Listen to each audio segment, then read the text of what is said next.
өнөөдөр биш маргаашаар амьдарч өрөөлтөө бус өөртөөгөө өрсөлдөж ядагдаж ялж яваа увсын күн хөдрийн дашцуг байна. Өдрийн дашцуг байгаа. Өнөөдөр мэндийг хүргэе.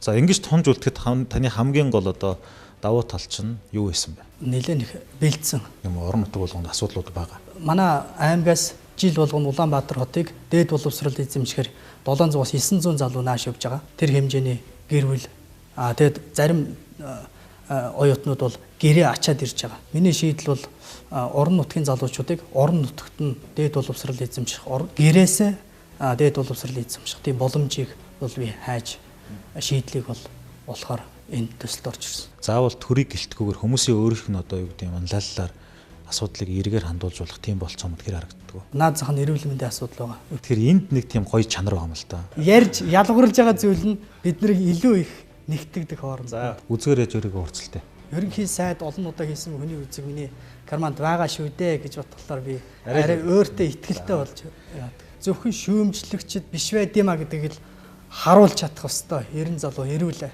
За баярлалаа. Харилцаанд.